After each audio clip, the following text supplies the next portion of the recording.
Ok? Graças a Deus. Hoje nós vamos estudar sobre a infinidade e a imutabilidade de Deus. Amém? Então é o propósito do nosso estudo nesse instante.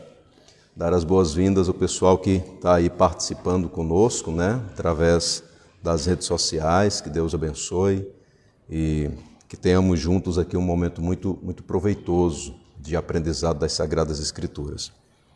Deixa eu antes pegar um outro material que eu tenho aqui.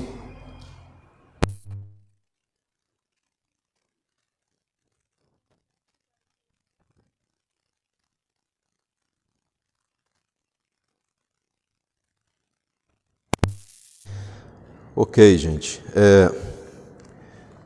No estudo passado, a gente meditou um pouco respondendo a seguinte pergunta: quem é Deus?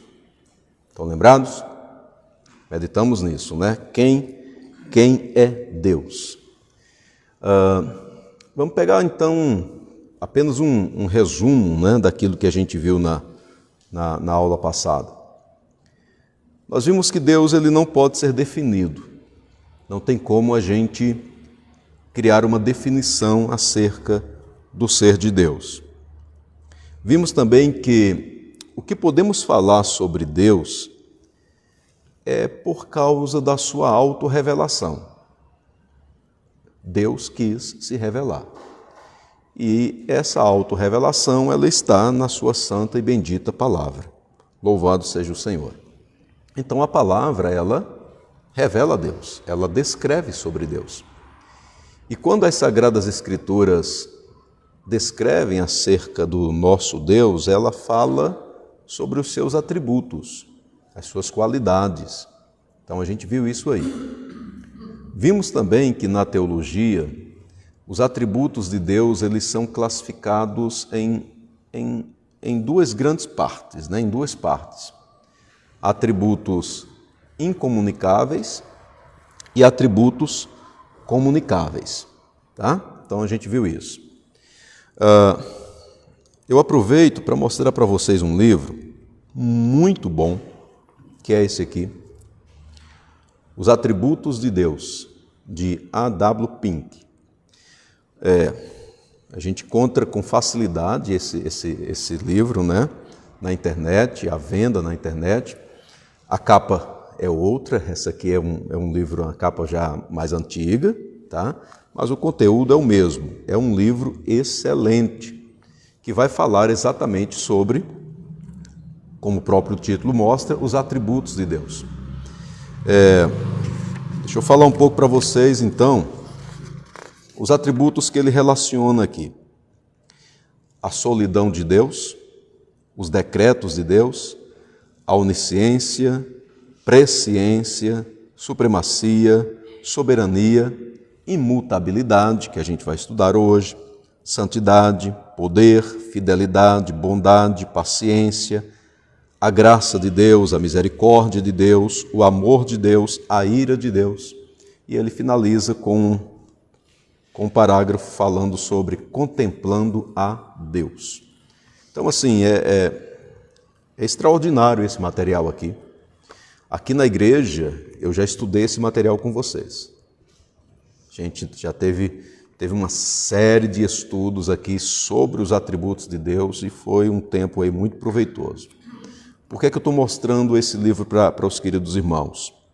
Porque aqui na nossa jornada teológica, a gente não tem como, por causa da necessidade que temos de dar limites ao nosso esboço de aulas, a gente não tem como trabalhar detalhadamente cada um desses atributos. Tá? A gente não vai, na nossa jornada teológica, falar exatamente sobre cada um desses atributos. Mas é claro que no decorrer das nossas aulas, quando estivermos tratando de outros assuntos sobre o ser de Deus, muitos desses atributos eles serão abordados. A gente vai abordando. Porque não tem como falar sobre o ser de Deus sem citar os seus atributos, não é assim? Então eles serão colocados, no decorrer das nossas aulas aí. Mas eu apresento o livro porque, se os irmãos quiserem aprofundar no conhecimento sobre os atributos de Deus, eu aconselho a leitura desse livro. Uma leitura boa, leitura simples, tá? Muito edificante. Os atributos de Deus. A.W. Pink. Tá? Nada. Muito bem, gente. Então, o que é que a gente viu na aula passada? Seguindo, então, o nosso resumo. Nós estudamos 3 atributos incomunicáveis de Deus. Foram eles, primeiro, a autoexistência de Deus.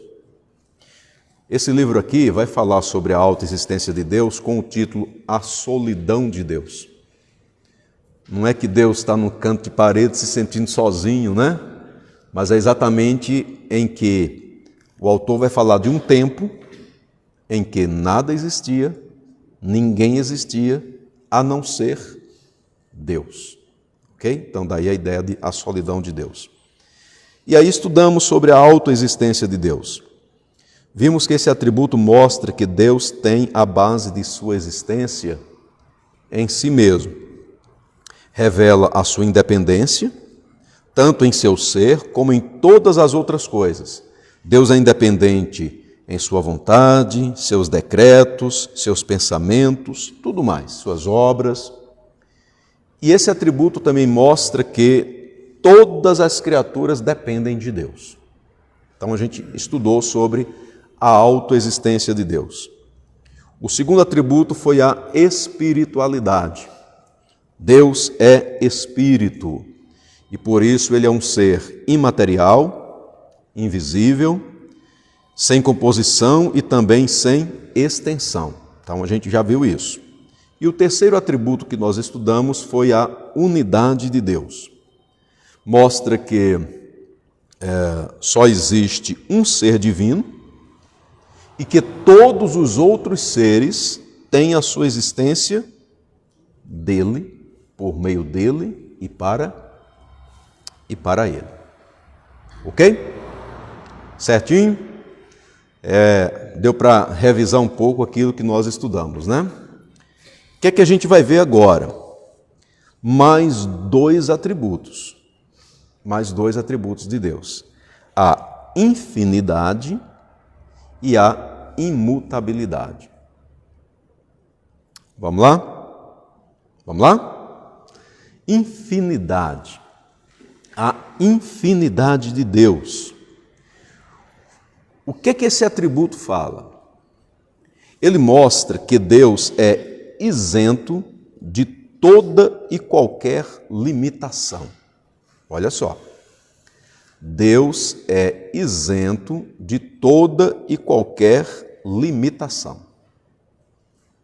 Não se pode limitar Deus em absolutamente nada. Em absolutamente nada. O teólogo Luiz Berkoff, em seu livro Teologia Sistemática, ele vai falar sobre esse atributo, infinidade de Deus, e ele mostra que esse atributo pode ser visto de 3 maneiras diferentes. E eu vou apresentar para os irmãos agora essas 3 maneiras. Primeiro, em relação a quem ele é. Então, pensar no atributo infinidade de Deus, em primeiro lugar, em relação a quem ele é. O que isso significa? Significa dizer que esse atributo revela perfeição absoluta em Deus. Ok? Perfeição absoluta. Ou ausência de qualquer defeito e qualquer limitação. A gente está falando sobre Deus. Perfeição absoluta. Ausência de qualquer defeito, e também de qualquer limitação.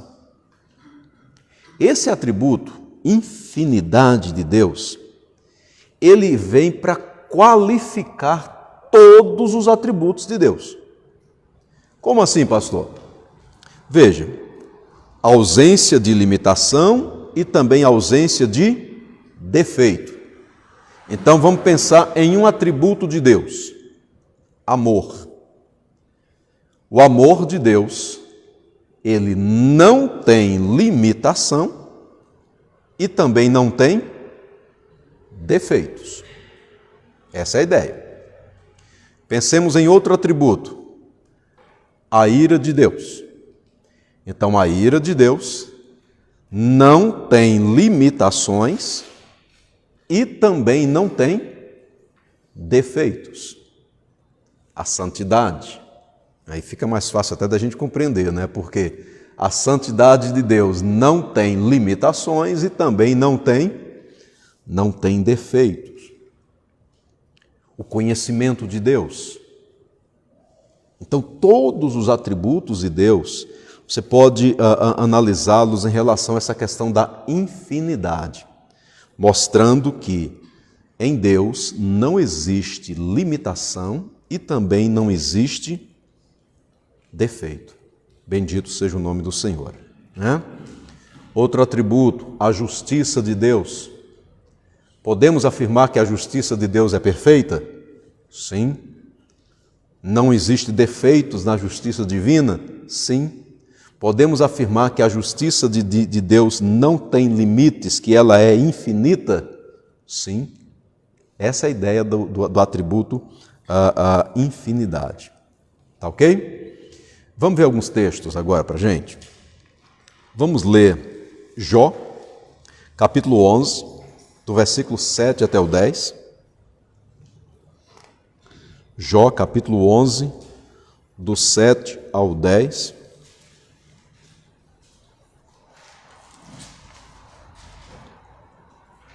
Porventura, desvendarás os arcanos de Deus, ou penetrarás até a perfeição do Todo-Poderoso?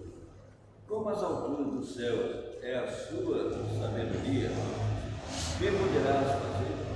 Mais profundo é ela do que o abismo, que poderás saber? A sua medida é mais longa do que a terra e mais larga do que o mar. Se ele passa, prende a alguém e chama a juízo. Quem o poderá impedir? Porque ele conhece os homens vãos, e sem esforços vê a iniquidade. Muito bem. Olha a ideia aqui bíblica, né, do ser de Deus como um ser perfeito, como um ser infinito. Né? O versículo 8 diz: como as alturas dos céus é a sua sabedoria, quem poderá fazer? Mais profunda é ela do que o abismo, quem poderá saber? Então, o autor aqui ele vai mostrando, né, para que a gente pudesse ter uma compreensão, como que comparando, como que medindo a sabedoria de Deus com algumas coisas que a gente tem conhecimento. Não é? Mais profunda ela é do que o abismo, a sua medida é mais longa do que a terra e mais larga do que o mar. Então, nós temos conhecimento sobre a terra, nós temos conhecimento sobre o mar. O homem pode adquirir o conhecimento da largura, né, da extensão de um braço no mar, de alguma coisa nesse sentido. Então, assim, a largura do mar, você olha para o horizonte e diz assim: aquilo ali não tem fim. É claro que tem fim, né? Ao olho nu, a gente olha para o horizonte, vê a água sumindo e você diz assim: isso vai longe, mas tem fim. Né? Se tem praia do lado de cá, vai ter praia do lado de lá. Tem um fim, tem um limite. A própria Bíblia diz que Deus colocou um limite ao mar. Mas aqui é para mostrar o quanto é grande, o quanto é extenso.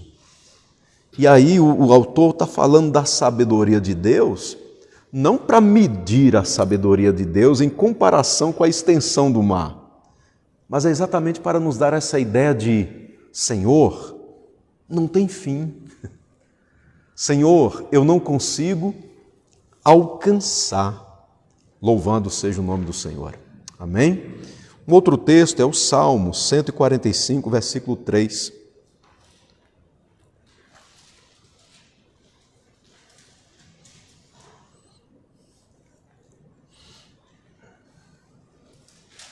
Grande é o Senhor, muito digno de ser louvado. Sua grandeza é insondável. Ok? A sua grandeza é insondável. Mateus capítulo 5, versículo 48.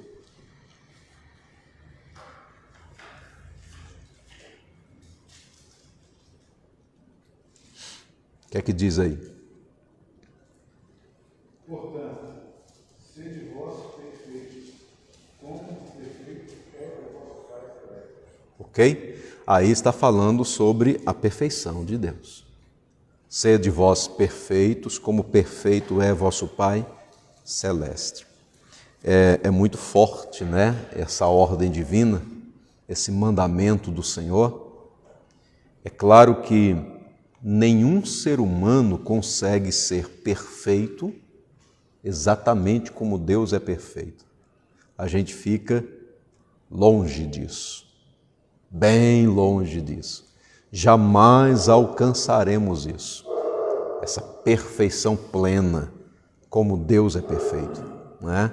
Mas o texto está nos chamando a uma santidade, a uma vida de perfeição, tendo como padrão, como parâmetro, como modelo de perfeição, o Senhor nosso Deus. Amém? É isso que o texto nos chama a viver. Bendito seja o nome do Senhor. Então vamos lá. A infinidade de Deus, primeiro em relação a quem Ele é. Significa então perfeição absoluta, ausência de limitação, ausência de defeitos. Ok? Podemos seguir?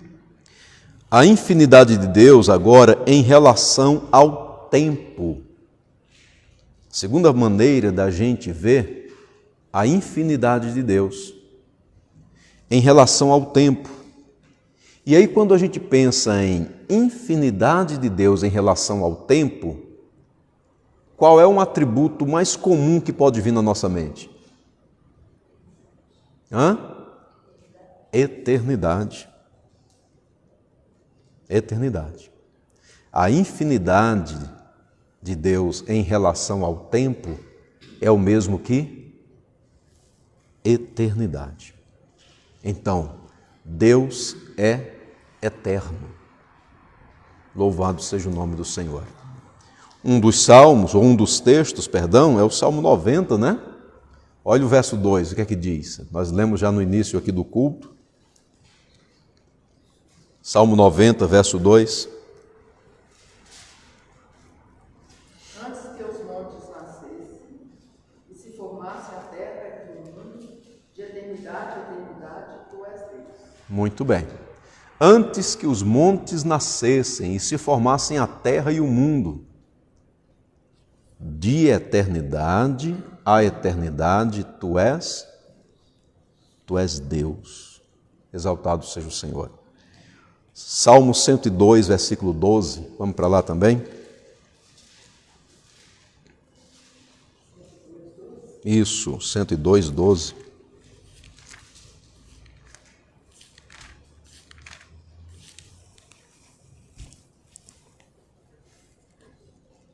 Tu, porém, Senhor, permaneces para sempre, e a memória do teu nome de geração em geração. Ok?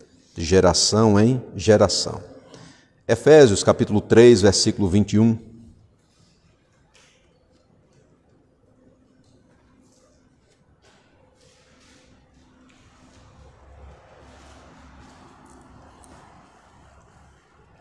A Ele seja a glória na Igreja e em Cristo Jesus, por todas as gerações, para todos sempre. Amém. Aleluia. Amém. O que a gente pode falar sobre eternidade? em relação a Deus. Não é fácil isso. Sabe por quê? Porque como é que a gente conta o tempo? A gente divide o tempo.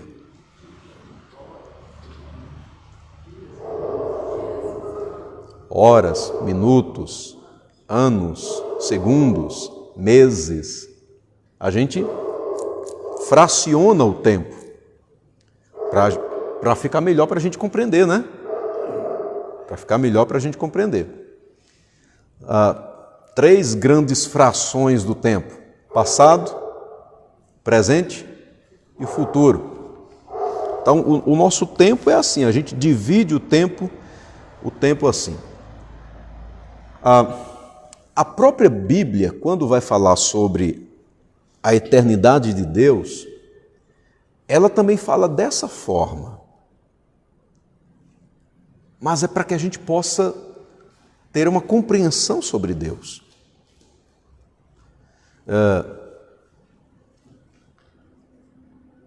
Senhor, Tu tens sido o nosso refúgio de geração em geração. Eu estou contando o tempo.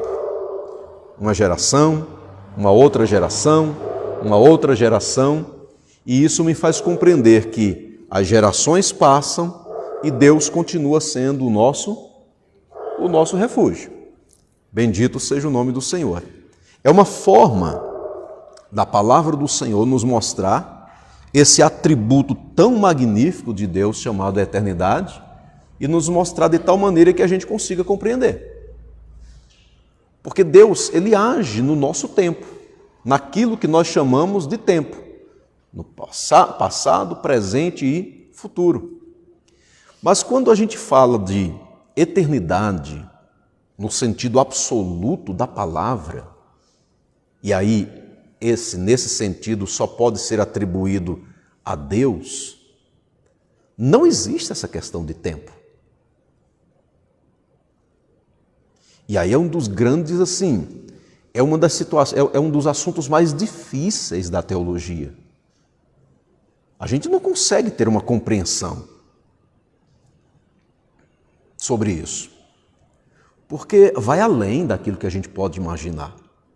Exatamente pelo fato de que qualquer ideia que a gente tenha de tempo, até mesmo de eternidade, é aquela ideia de um período que se fraciona. 1 hora, meia hora, 2 horas, 5 horas, 1 ano, 2 anos, 1 semana, 15 anos, 40 anos, 100 anos, 1000 anos. A gente vai colocando números nisso. Mas assim, quanto tempo dura uma eternidade? Não existe isso. Percebe? Não tem como você mensurar isso. Então, a palavra duração de tempo para a questão da eternidade, isso não existe. E olha a pergunta: quanto tempo dura a eternidade? Parece que ela começou e agora ela vai durar para sempre, né? Mas se ela começou, como é que é a eternidade? Não existe um ponto de partida, não existe um começo para que a partir daí permaneça para sempre. Não existe um ponto inicial. Porque se existe um ponto inicial, não é eternidade. A Bíblia fala da eternidade que Deus tem para nós, né? Mas aí é vida eterna, é a nossa morada no céu, um dia em que nós estaremos para sempre com o Senhor, desfrutando da sua maravilhosa presença por toda a eternidade, ou seja, para sempre, para sempre, para sempre. É normal a gente falar dessa maneira, porque é assim que a gente consegue compreender a questão da divisão do tempo, tá? Mas assim, Deus difere completamente dessa ideia de tempo que a gente tem. Para Deus não existe passado, presente e futuro. Você não consegue dividir o tempo em relação ao ser de Deus. O tempo é dividido em relação a gente. Mas em relação ao ser de Deus, o tempo não pode ser dividido em partes. Então, assim, você imagina o passado, você imagina o presente e você imagina o futuro. Para nós, você tem esses 3 tempos. Para Deus, é como se tudo isso fosse um único presente e que não pode ser dividido. Aí não é difícil para a gente compreender isso? Não é? Deus não se limita ao tempo. Essa é a ideia da eternidade divina. Bendito seja o Senhor. Apenas assim, a nível de compreensão nossa, até no seminário às vezes eu uso essa ilustração, o Salmo 90 fala bastante sobre a eternidade de Deus e a nossa finitude, né? A nossa finitude. Os anos da nossa vida, e aí o Salmo 90 vai mostrando que os anos da nossa vida, eles vão, e depois eles param. Então, nós somos eternos? Somos. Mas não no sentido de que Deus é eterno. Como é que somos eternos, pastor? Nós somos eternos no sentido de que, imagine isso aqui uma linha do tempo, a linha temporal. Sua linha, a minha linha. Nascemos aqui. Então, o nosso ponto de existência é esse. Aqui é a data do seu nascimento. Aqui é a data do seu nascimento. Aqui você passou a existir. Na nossa contagem, né? Na nossa contagem. No ventre materno você já estava antes. Mas na nossa contagem, aqui você passou a existir. Eu passei a existir. Deixa eu tirar você e colocar eu, porque vai chegar um momento que você não vai gostar. Então deixa para mim. Então a gente está indo. Eu estou indo. Quando chegou aqui, ó, nessa linha marcada, fizeram o meu culto fúnebre. Esse é o momento que eu acho que você não ia gostar. Então deixa para mim. Fizeram o meu culto fúnebre. Eu deixei de existir aqui nessa terra, mas eu parei de existir? Não, o ser humano ele é eterno, então ele continua. O homem, o ser humano continua por toda a eternidade, ou com uma vida com Deus, ou com uma vida sem Deus. Então nós somos eternos nesse sentido, no sentido continuado da nossa existência. Só que se você pega essa linha temporal e tenta atribuir isso aqui para Deus, embora Deus não se limite a essa questão de passado, presente e futuro, como é que você encontra aqui o ponto inicial de Deus? Não existe, né? Então, Deus é eterno tanto nesse sentido para cá, como Ele é eterno também nesse sentido para cá. Você não tem um ponto de partida, um ponto de início em relação ao ser divino. Louvado seja o nome do Senhor. Então, Deus, não existe a questão do passado, presente e futuro. Todavia, Deus, ele age no nosso tempo. Ele age no nosso tempo.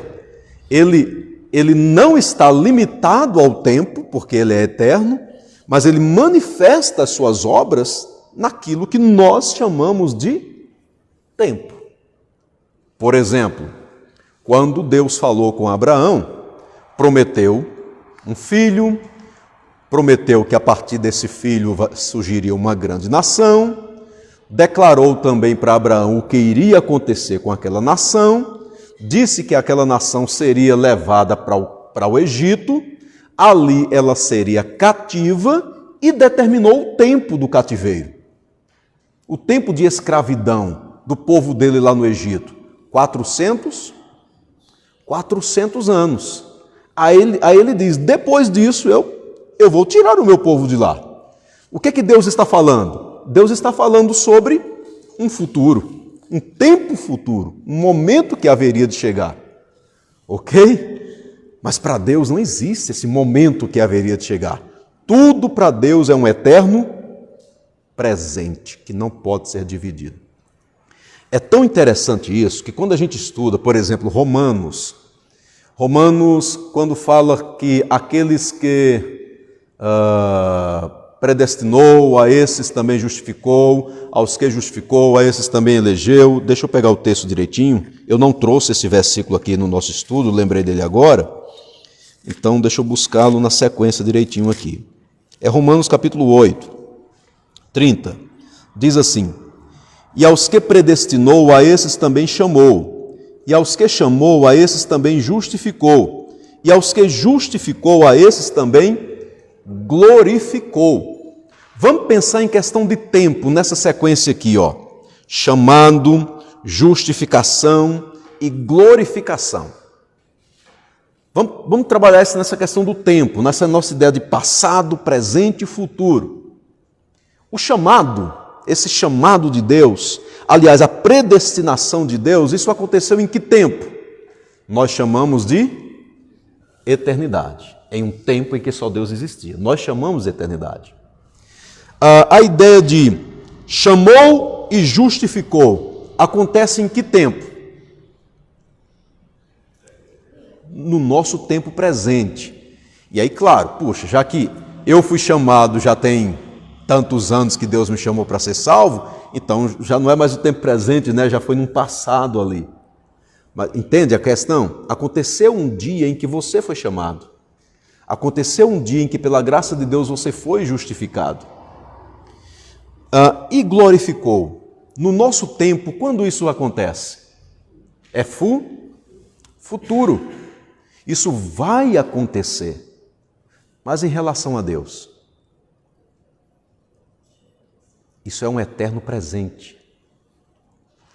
É tão interessante que Paulo coloca glorificou. Na nossa ideia sobre o tempo, glorificou é passado. É passado. Mas nenhum de nós aqui foi glorificado, porque isso ainda vai acontecer no dia da volta do nosso Senhor e Salvador, Jesus Cristo. Louvado seja o nome do Senhor. Mas em relação a Deus, na mente de Deus, no coração de Deus, tudo isso é algo resolvido. Amém? Dá para a gente seguir? Então, em relação ao tempo, tá? Em relação ao tempo. Deus é infinito em relação ao tempo. E isso nós chamamos de eternidade. Eternidade. Só mais um texto para a gente sobre a eternidade. 2 Pedro, capítulo 3, versículo 8. Então, a morte foi criada no nosso tempo. Hã? A morte, a entidade morte, não sei se pode ser. Não, a morte não é um ser. Não, mas Né?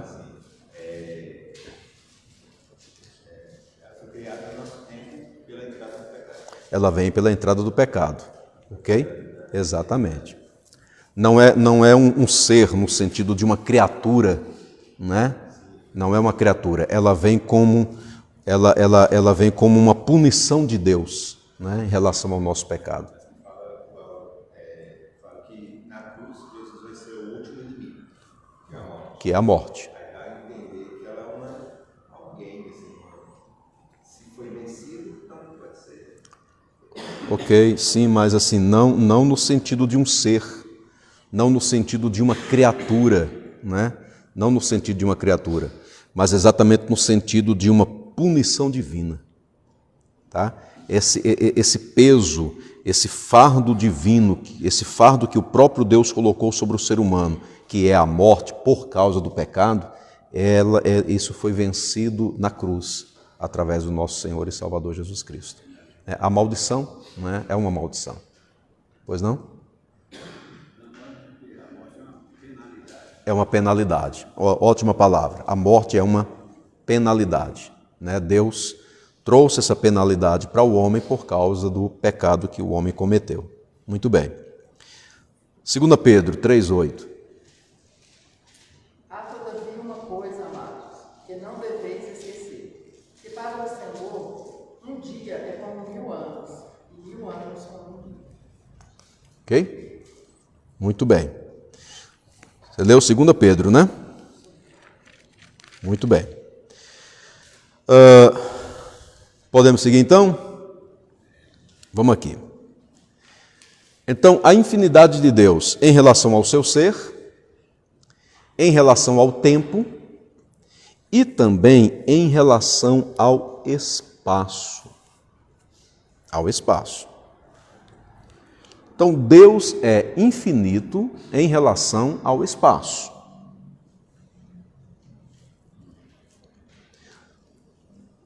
Deus ultrapassa todos os limites que um espaço possa apresentar. Ele ultrapassa todos esses limites. Deus está presente em todos os pontos do espaço.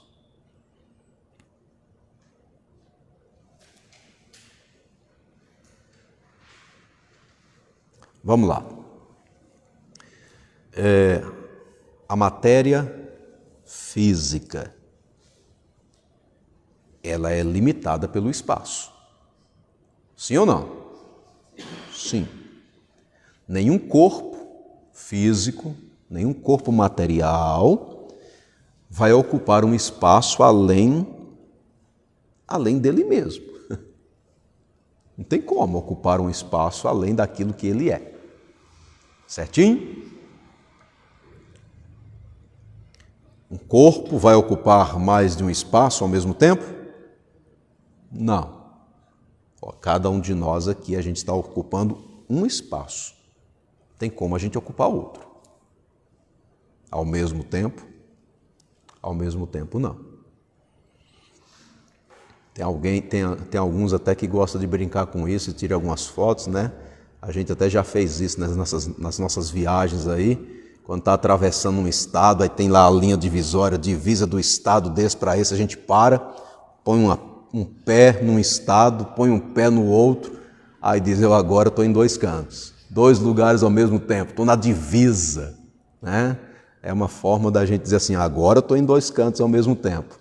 Mas não está, né? De fato, de verdade, a gente está só ali. Então, os seres materiais, eles são limitados pelo espaço. Os seres espirituais, os anjos, por exemplo, eles não têm corpo físico. Eles são espíritos. Assim como Deus é espírito. Já vimos isso na aula passada. Os anjos são espíritos. Só que os anjos, eles são espíritos finitos. Presta atenção. Eles são espíritos finitos. Isto significa que eles não conseguem estar em toda parte ao mesmo tempo. Em termos do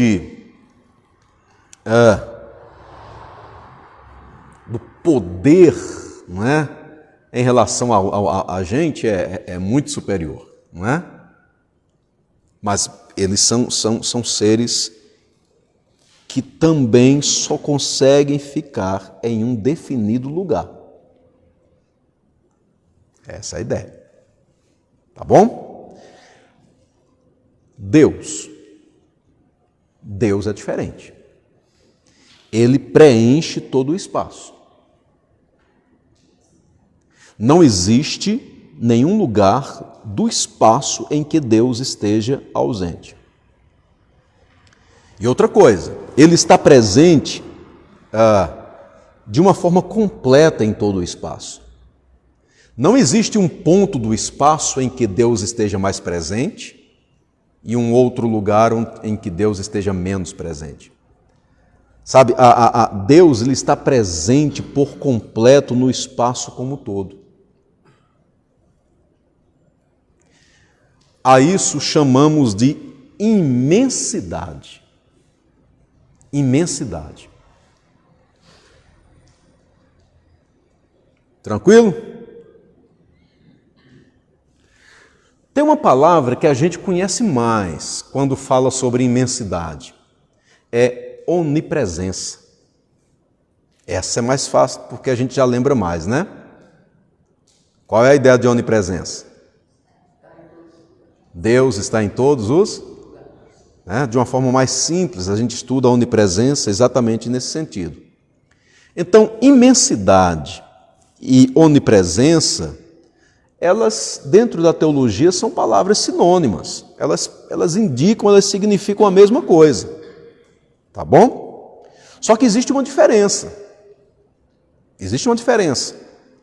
Quando a gente fala sobre imensidade, a imensidade está mais relacionado à transcendência de Deus.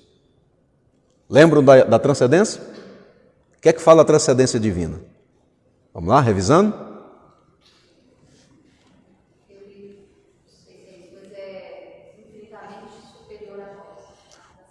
Ok, Deus está além da sua criação, Ele é superior à sua criação, muito bem. Imensidade dá uma ligação mais relacionada à questão da transcendência. Ou seja, Deus transcende todo o espaço.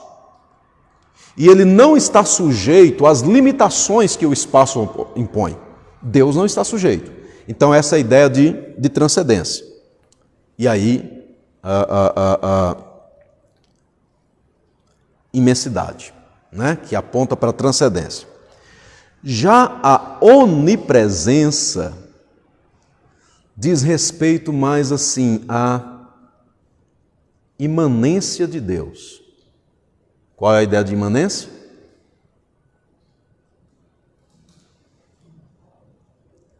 Deus está agindo na sua criação. Deus está presente na sua criação. Essa é a ideia de imanência. Então, o atributo onipresença vai focar mais para essa ideia aqui, a ideia da imanência divina. Tá? Deus presente em cada parte da sua criação. Bendito seja o nome do Senhor. Então, quando a gente fala que Deus ele é transcendente, a gente está falando da imensidade de Deus, dizendo que Deus é alguém que não está sujeito, não está limitado ao espaço, que ocupa todo o espaço. E aí a gente imagina o planeta Terra, a gente imagina o universo, a gente imagina até onde a gente compreende sobre o universo, até onde o ser humano já conseguiu descobrir sobre o universo, né? E aí a gente tem a ideia de que o universo ele é infinito, ele é infinito na nossa percepção, ele é infinito na nossa percepção, ele tem um fim na percepção divina, né? Porque na percepção divina, o universo ele tem um limite, e Deus está presente em cada centímetro que você possa imaginar que exista no universo. Isso é imensidade. Imensidade. Tá? Mas a onipresença é a ideia, é muito relacionado com a ideia de que Deus está aqui. E é muito interessante porque quando a gente estuda a onipresença de Deus, em relação aos seus filhos, em relação ao seu povo, em relação à sua igreja, é bem ligado à ideia de que Deus está presente, agindo no meio do seu povo para abençoar o seu povo. Sabe, é a ideia do Deus que se relaciona, que interage conosco, que revela a sua presença no meio do seu povo, mas não apenas aquela presença sem ação, pelo contrário, é uma presença que está interagindo, que está agindo no meio do seu povo. Olha o Salmo 139, a percepção do salmista Davi de que Deus está presente em todos os lugares, né? Mas é aquela presença que está agindo na vida dele, agindo na vida dele, amém? Então, a onipresença relaciona-se com a imanência de Deus, Deus atuando na sua criação, Deus presente na sua criação. Então, Deus está presente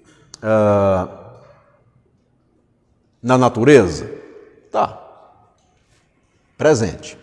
Deus está presente na igreja? Tá. Deus está presente no ímpio? Tá. Percebe? Deus, essa é a ideia da presença de Deus. Agora, isso não significa que Deus esteja igualmente presente e presente no mesmo sentido em todas as suas criaturas. Aqui é uma frase de Berkhoff. Ele diz assim: Ele não habita na terra do mesmo modo como habita no céu, nem nos animais como habita no homem, nem na criação inorgânica como na orgânica, nem nos ímpios como nos piedosos. Deus está presente, mas você não pode entender que Deus está presente da mesma forma que Deus está no ímpio, Deus está também no justo. Tem diferença, não tem? Tem diferença. Deus está presente na terra? Tá. Mas você não pode entender a presença de Deus na terra como sendo da mesma forma que Ele está presente no céu. Existe diferença, mas Ele está presente. Na proximidade, uma vez a gente fez a explicação que quando os líderes na terra leva pensamento de vídeo deles, né? Mas que para a gente não pensar isso, que a forma mais clara de entender é que tudo está na presença de Deus, tudo está diante de Deus. Ok, sim. Tudo está diante dos olhos de Deus. Certinho. É isso mesmo. Vamos ver alguns textos? 1 Reis, capítulo 8, versículo 27. 8, 27? Isso.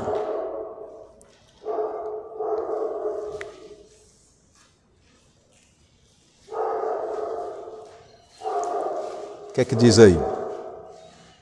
Mas, de fato, habitaria Deus na terra? Eis que os céus e até o céu dos céus não te podem conter, quanto menos esta casa que eu edifico. Olha só, gente. Os céus dos céus não te podem conter. O que é isso? Imensidade. O espaço não consegue conter Deus. Os céus dos céus não te podem conter. Deus não está limitado a lugar nenhum. Aí o texto está falando sobre um templo, uma casa construída para que Deus habitasse.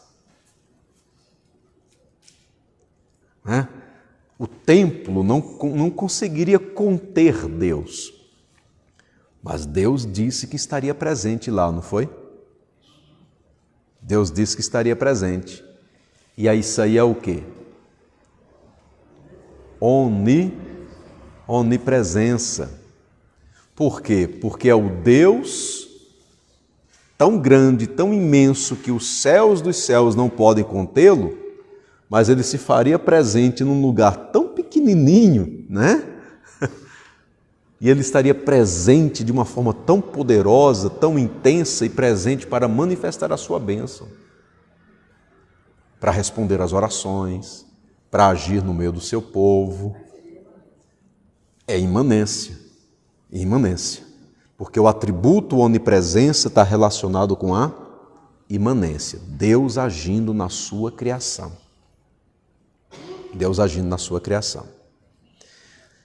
Isaías capítulo 66, versículo 1.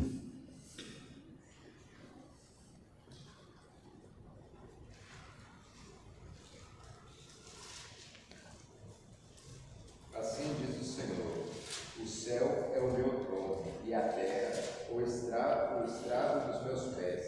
Que casa me edificai vós? E qual é o lugar do meu repouso? Muito bem, então a ideia é semelhante aí, né? Tudo bem? Podemos seguir? Vamos ler mais um texto, Jeremias, capítulo 23, versículos 23 e 24.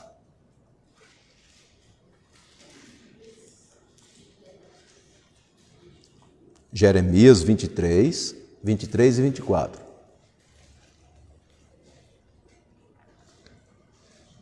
Acaso sou Deus apenas de perto, diz o Senhor, e não também de longe?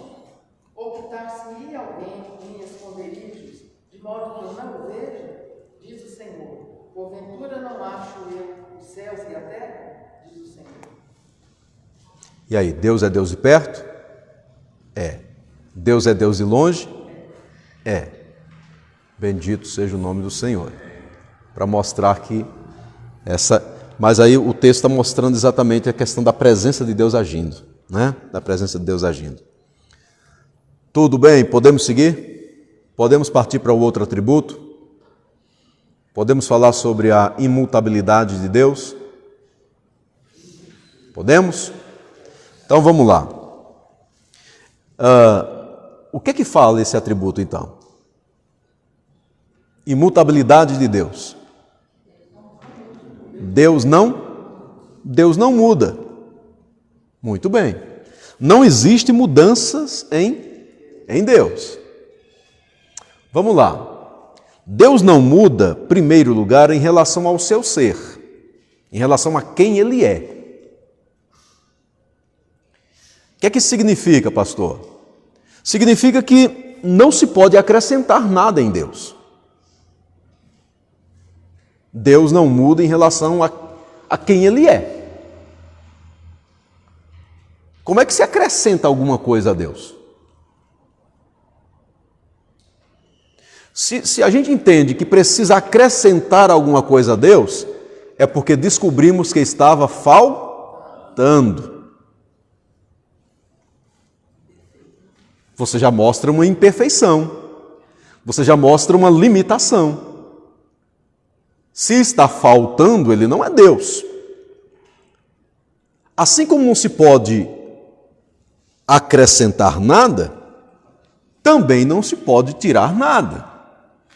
Porque se você tira alguma coisa de Deus, Ele não está mais completo, Ele não é mais quem é.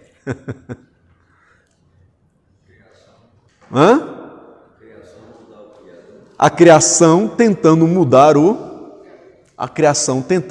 o Criador, isso é impossível. Então, Deus é imutável, Deus não muda em primeiro lugar, em relação ao seu ser. Porque se a gente conseguisse retirar alguma coisa de Deus, Ele deixaria de ser Deus. Ele deixaria de ser Deus. Porque o que é que vai se retirar de Deus? Algum atributo. Não é assim que a gente conhece Deus? Mediante os seus atributos? Os atributos revelam a essência divina? Então eu vou tirar esse atributo aqui. Ele deixa de ser Deus. Eu acredito que ele deve ter esse atributo aqui. Eu não vejo esse atributo em Deus. Vou colocar esse nele. Isso não existe. Então, quando ele fala no Apocalipse, não sei se ele está escrito, que ele fala que não pode nem tirar e nem acrescentar nada da palavra. Deus se encaixa nisso também? se encaixa não no sentido do ser de Deus. Né? Você está perguntando sobre Apocalipse, de tirar ou acrescentar alguma coisa daquilo que foi revelado. Se encaixa não em relação ao ser de Deus, mas se encaixa em relação à revelação que Deus fez, a Bíblia. Está mostrando que ela está completa, que ela é exatamente tudo que Deus quis que fosse. Ele revelou tudo que queria. Se alguém acrescentar, está errado. Se alguém retirar das Escrituras, também está errado. Ok? Nesse sentido, a gente pode dizer que nós não temos nenhum direito de modificar a Bíblia, de mudar a Bíblia. Isso sim, né? Então, assim, como é que seria possível mudar Deus, ou para melhor ou para pior? Isso é impossível. Amém? Então, primeira coisa, Deus é imutável em relação ao seu ser, em relação a quem Ele é. Deus não muda em relação a quem Ele é. E aí a gente vê alguns textos aqui interessantes. Primeiro, Salmo 102, do 26 ao 28. Vamos ler.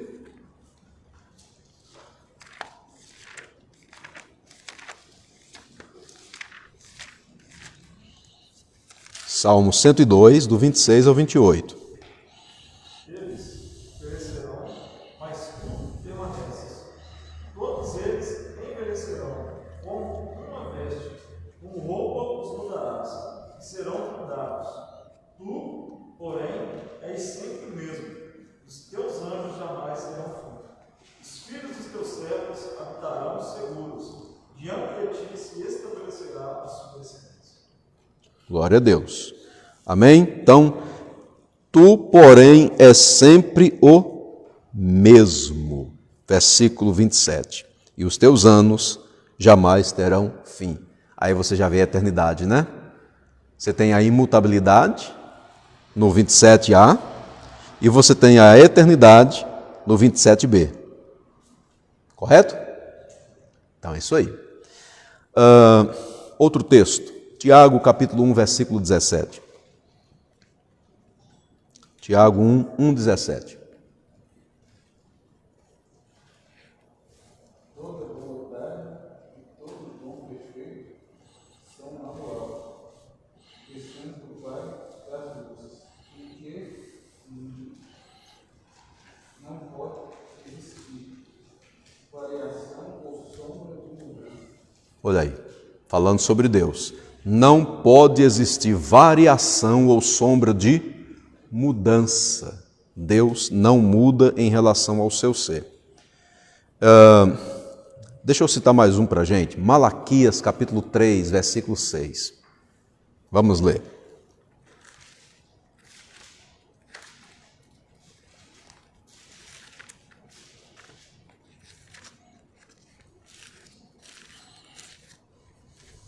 Porque eu, o Senhor, não mudo.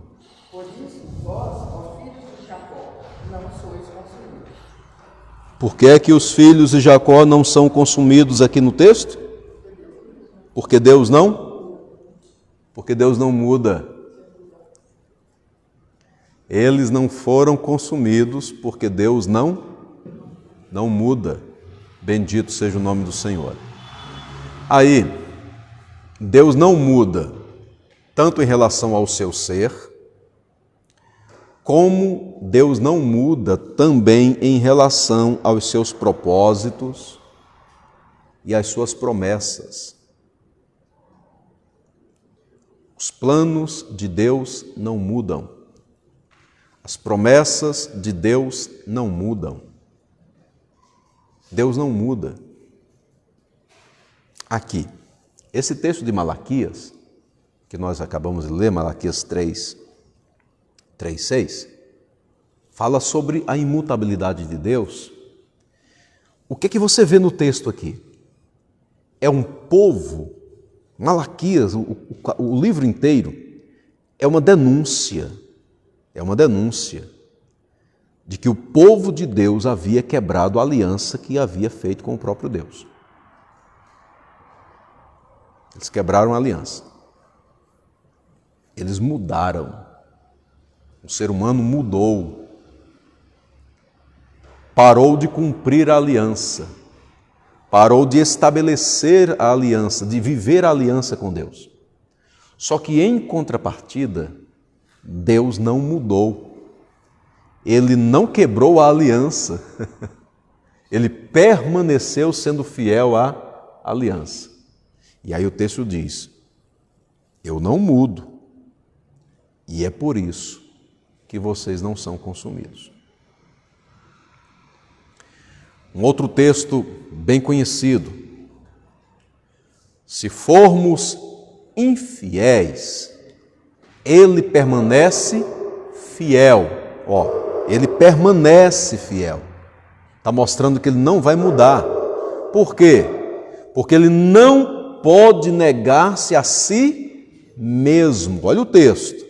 Se formos infiéis, ele permanece fiel, porque não pode negar a si mesmo. A infidelidade, se acontecer, é da nossa parte. Infidelidade em relação à aliança com Deus.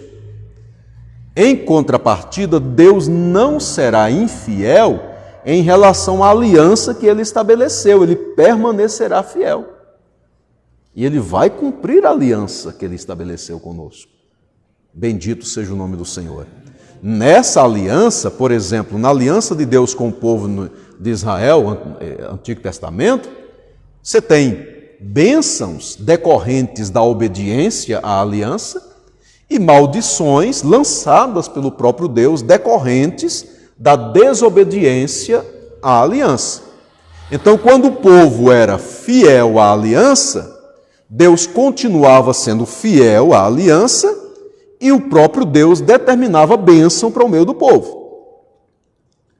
Quando o povo agia com infidelidade em relação à aliança e quebrava a aliança, cometendo pecados, Deus continuava sendo fiel em relação à aliança e a aliança mostrava que ele haveria de trazer maldição no meio do próprio povo, porque essa foi uma aliança estabelecida.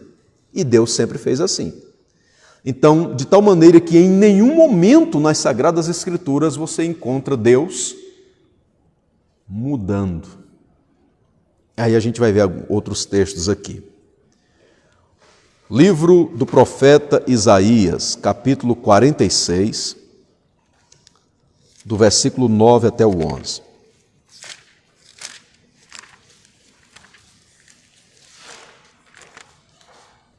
Lembrai-vos das coisas passadas da antiguidade, que eu sou Deus, e não há outro, eu sou Deus, e não há outro semelhante a mim, que desde o princípio anuncio o que há de acontecer, e desde a antiguidade, as coisas que ainda não sucederam, que digo, o meu conselho permanecerá de pé, farei toda a minha vontade, que chamo a ave de rapina desde o Oriente e de uma terra longínqua. O homem, o meu conselho, eu o disse, eu também o cumprirei. Tomei este propósito, também o executarei. Amém? Olha só o texto. Está vendo? Texto mostrando Deus dizendo, farei toda a minha vontade. O meu conselho permanecerá de pé. Tomei este propósito, também o executarei. Ou seja, decidi fazer e farei. Né? Decidi fazer e farei.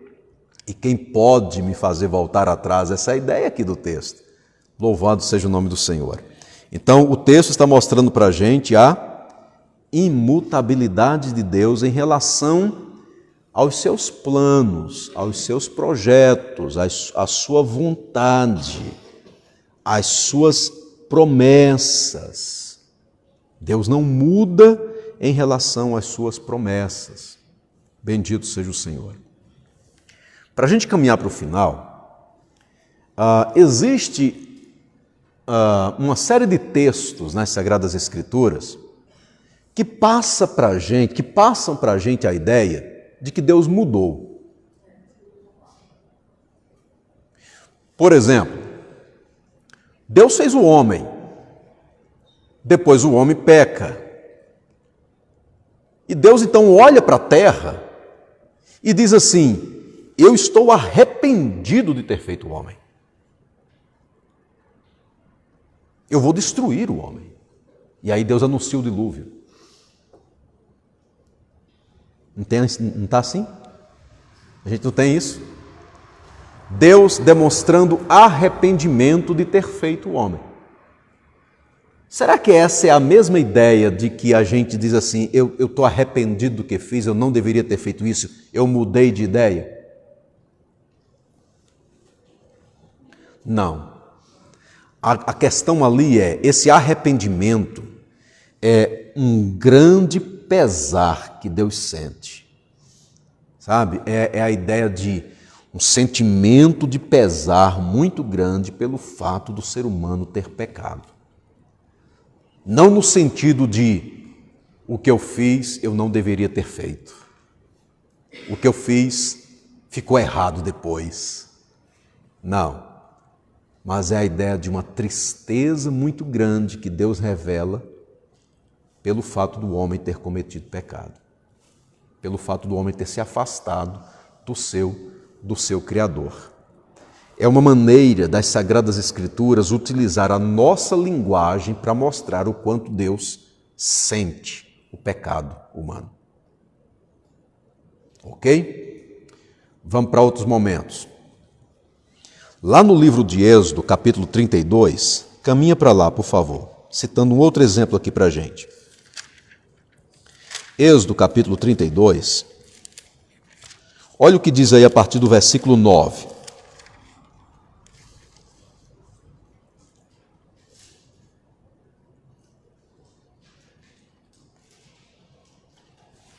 O que é que diz aí? Disse mais o Senhor a Moisés: Tenho visto este povo, e eis que é povo de dura cerviz. Pode seguir, até lê o 10 também. Agora, pois, deixa-me, para que se acenda contra eles o meu furor, e eu os consuma, e de ti farei uma grande nação. O que é que acontece aqui?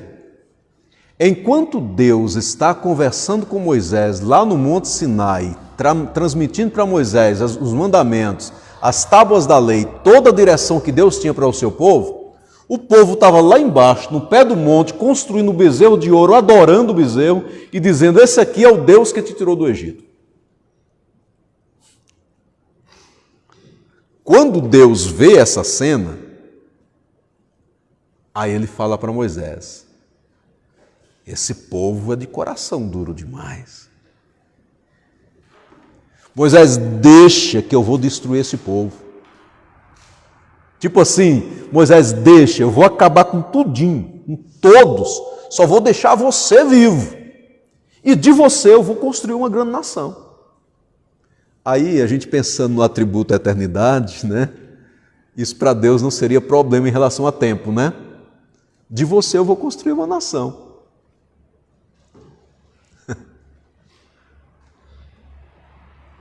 Mas a partir daí, no versículo 11, Moisés entra em oração. É como se ele dissesse: Senhor,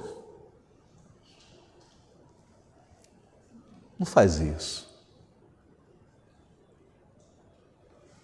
O que é que vão dizer, Senhor? O que é que as nações vão dizer? Olha, o Deus deles tirou eles lá do Egito para matar depois no deserto.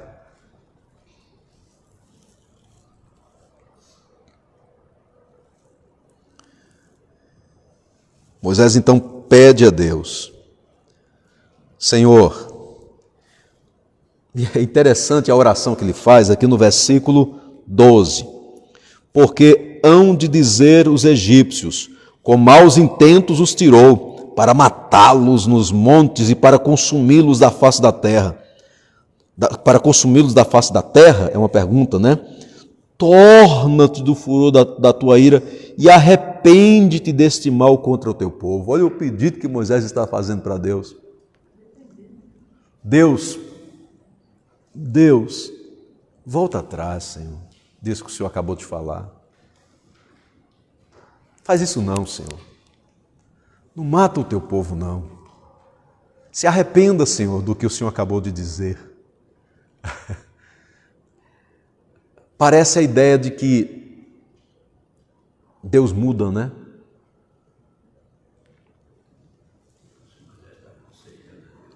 Hã?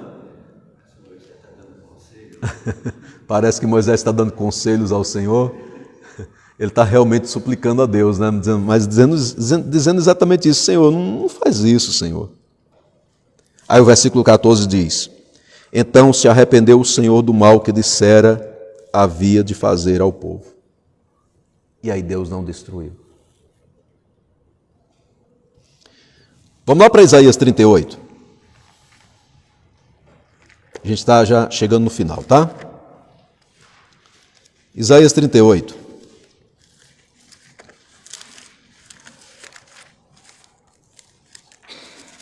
A ideia é semelhante a essa de Êxodo 32, tá? É uma outra história, claro, mas a ideia é semelhante.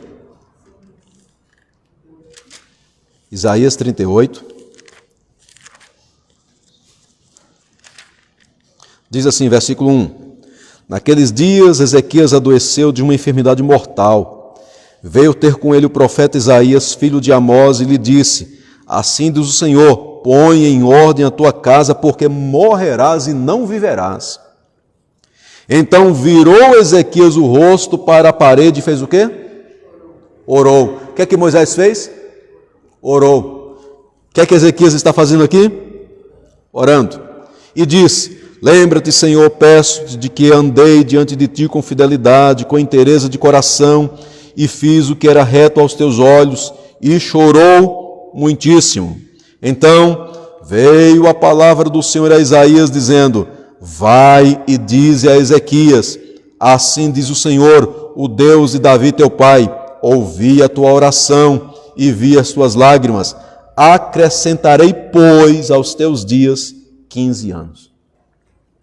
Isaías, vai lá e diz a Ezequias: arruma a tua casa que você morre, dessa doença você não escapa. Isaías vai e fala: assim diz o Senhor, arruma a tua casa, dessa doença você não escapa, dessa você não passa, você vai morrer. E Isaías volta. Depois Deus chega para ele e diz: vai lá e diz assim, ele vai viver mais 15 anos. Aí o profeta volta e diz: Deus te ouviu e mandou te dizer, você vai viver mais 15 anos. Deus mudou de ideia. Percebem? Para a gente finalizar, livro do profeta Jonas. A mensagem que Deus usa, Jonas: vai à grande cidade de Nínive, profetiza contra ela, porque a sua malícia chegou até mim. Depois que tudo aconteceu, aquela coisa toda com Jonas, né? Vou, não vou, teimando, mas terminou indo. Jonas profetiza e diz assim: Nínive vai ser destruída. Ele estava tão certo disso e tão esperando isso que ficou aguardando a destruição. Aí o rei se arrepende, acredita na palavra, se arrepende e começa a jejuar e chama o povo e ordena o povo para jejuar e diz que em todo o reinado nem animal come alguma coisa. Animal ficou sem comer em jejum sem saber o motivo. Quando tudo isso aconteceu, a Bíblia diz que Deus se arrependeu do mal e não destruiu Nínive. Jonas não gostou. Esses textos, todos esses textos passam aquela ideia de que Deus está mudando, mas isso não é uma mudança em Deus. E nem uma mudança também na vontade de Deus, nos propósitos de Deus. Esse texto está mostrando que Deus ele age nas nossas vidas e que ele age e responde de forma diferente para situações diferentes. Então, em todos esses textos, a ideia do se, ele fica subentendida. Embora ele não esteja escrito explicitamente, mas dentro do contexto, o se fica subentendido. Então, quando Deus diz para Moisés: vou destruir o meu povo, o se fica subentendido, porque Moisés intercede. E a partir do momento em que existe uma situação diferente, Deus agora está agindo diferente. Mas não é uma surpresa que aconteceu em Deus para fazer com que ele mudasse dos planos. A mesma ideia em relação a Nínive. O se está subentendido. Porque Deus, o Deus que anuncia a destruição, né, ele também espera o arrependimento. Então está tudo dentro do propósito. Está tudo dentro da vontade. Se o arrependimento não chegasse, a destruição viria. Já que o arrependimento chega, Deus não destrói. E isso está dentro do plano completo de Deus para aquela situação. Amém? Não há uma mudança em Deus. A mudança aconteceu no homem. A mudança acontece na gente. Amém? Vejam só o atributo da imutabilidade. Eu encerro fazendo a seguinte pergunta: você confiaria a sua vida a um Deus que muda? Imagina um Deus que hoje, ou que num belo dia de manhã, de um sol, ele acorda e diz assim: você está salvo. Só que no dia seguinte ele acorda e diz assim: você não está mais. Como é que você entrega a sua vida a um Deus que muda dessa forma? Então Deus não muda. Por isso você pode confiar a sua vida a Ele. Louvado seja o nome do Senhor. O que Ele decreta, o que Ele planeja, Ele executa. Exaltado seja o nome do Senhor. Então que o Senhor nos abençoe. Amém? Vamos agradecer a Deus essa noite. Pai, te louvamos, te agradecemos por esse momento em que nós estudamos a Tua bendita palavra. Seja sobre nós a Tua graça, que o Senhor continue nos abençoando, ó Deus, em todas as coisas.